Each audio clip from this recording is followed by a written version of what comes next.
系外露。如果在八角笼遇到他，你要做好被整容的准备，锋利无比的恐怖肘击，随时让对手皮开肉绽。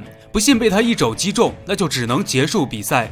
虽然已经36岁，但不要小瞧他的杀伤力。他在八角笼的每套招式都让观众觉得天马行空，背后一双恶魔之翼。他是轻量级选手最不愿碰到的恶魔。就在这个月，他将再次踏上八角笼，而这次的对手是来自巴西的柔术大师查尔斯·奥利维拉。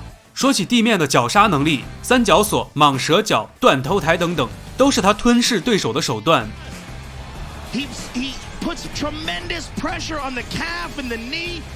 14次降服获胜，让他成为 UFC 降服次数最多的选手。目前在 UFC 保持7场连胜。这场对决也被称为美国夜魔对战巴西夜魔，两个人不仅外表相似，还同样喜欢打下位。超长的臂展都超过了190公分。2020年12月13日 UFC 256，两位失散多年的同胞兄弟将会在八角铁笼内拳脚重逢。这一期的视频，大师也会带大家快速了解这一期的比赛看点。2020年已经即将离去，这一年的 UFC 为我们带来了很多精彩比赛。我们看到了夜魔的连胜被终结，张伟丽的第一次卫冕。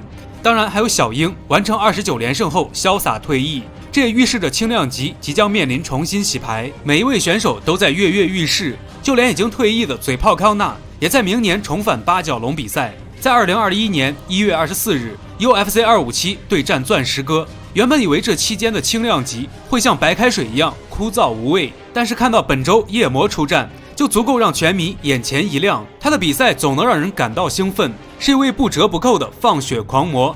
因为他的大多比赛，无论过程有多惊险，结果都能让你感到舒适。这感觉就像在欢乐谷坐过山车，起起伏伏，惊心动魄。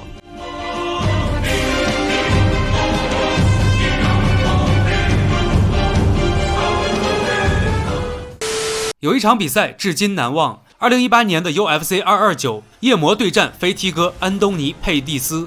第二回合一开始，飞踢哥一记后手拳差点把夜魔打坐在地，夜魔慌忙逃脱时，一招刁钻的放血肘划过飞踢哥的脑袋，一个追一个跑，夜魔被动进入地面。这个时候的夜魔满脸是血，就连现场的解说都以为这场的夜魔被整容。裁判叫停比赛后，却发现被放血的根本不是夜魔，而是在夜魔逃脱时的那一肘。最终飞踢哥也因此输掉比赛。绝处逢生的肘击完全称得上肘过如刀，当然还有夜魔诡异的笑容。永不停歇的进攻欲，丰富全面的武器库，甚至咏春拳也是他的训练之一，因此人们都尊称他一声叶师傅。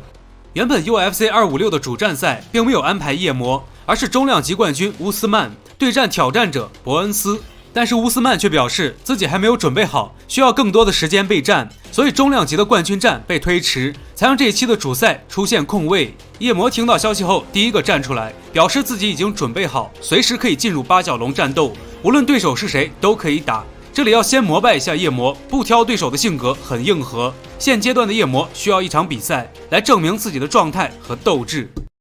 而对手查尔斯·奥利维拉来自巴西圣保罗，职业战绩29胜8负，地面柔术为主，站立击打为辅。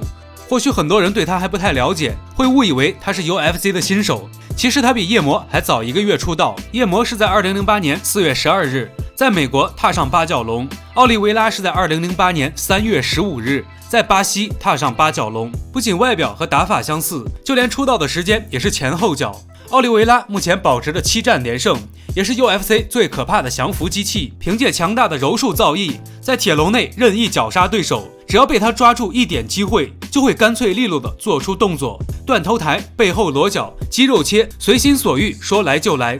一往无前的柔术打法，让他以14次降服对手，成为 UFC 降服次数最高的选手。而这期他将会对战职业生涯最难缠、最恐怖的对手。奥利维拉的目的也很明确，一定会拉夜魔躺下打地面。所以我知道，你知道，观众知道，当然夜魔也知道。这就要看夜魔的教练团队如何制定针对性战术了。虽然夜魔的地面能力不俗，但对上奥利维拉应该不会主动进入地面。夜魔虽然以打死角闻名，如果偏要挑战别人的长处，倒不如安安稳稳的打站立。夜魔的持续压迫式进攻，再搭配上194公分的臂展，不断的通过刺拳磨血，最后让对手感到崩溃。如果再能打出对战盖奇时那一记险些翻盘的勾拳，或许会让奥利维拉吃上一壶。虽然酷似同胞兄弟，但两人的抗击打能力差距还是肉眼可见。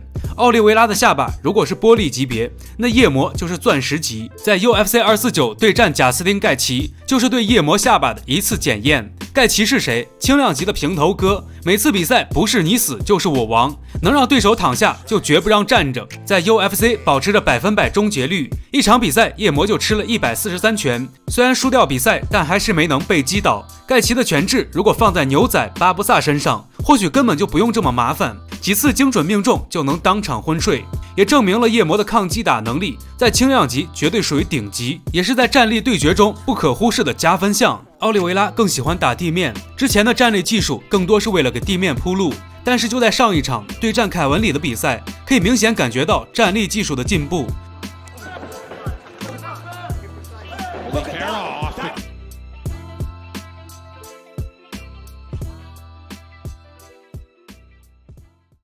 值得一提的是，夜魔曾经也对战过凯文里，在第3回合以3角锁降服。奥利维拉在感觉上更从容，也是在第3回合断头台降服。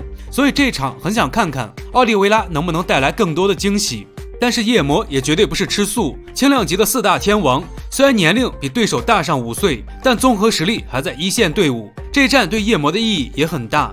他也迫切需要一场比赛证明，如果抱着背水一战的决心，奥利维拉很有可能会遇到危险。反之，奥利维拉如果赢下比赛，排名会进一步得到提升，也会因为这场比赛一战成名。奥利维拉能不能把夜魔拉入地面，也会是这场比赛的一大看点，更是决定比赛胜负的关键点。夜魔在以前的比赛中还没有遇到奥利维拉这样降服技术堪称变态的对手，同样奥利维拉也没有遇到夜魔这种打法刁钻的对手。2020年的夜魔可以算得上诸事不顺，由于全球疫情的原因，好不容易约上鹰魔大战，却因小鹰无法出战而告吹，又输给替补上场的盖奇，差点约上排名第2的钻石，又被回归的嘴炮插上一脚。夜魔接着又把目标对准钱德勒，钱德勒又因为准备匆忙给予回绝。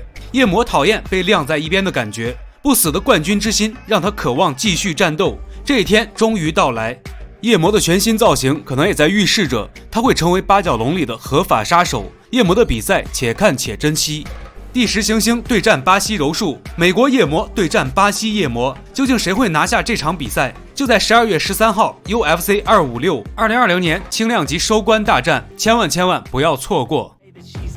Yeah, the whispers all around say she has a reputation. Don't believe it till I see it, so I want a demonstration. And I've always learned it better with a hands-on education. So I need a private session if you get what I am saying. And they say that she's not easy, no, she's really complicated. But that only makes it better, and it's got me so fixated. And I'm not the type to wait around, I've never hesitated. But she's got me captivated, so the... 好了，感谢观看这一期的格斗大视野，还没有订阅关注的朋友给一个关注吧，我们下期再见。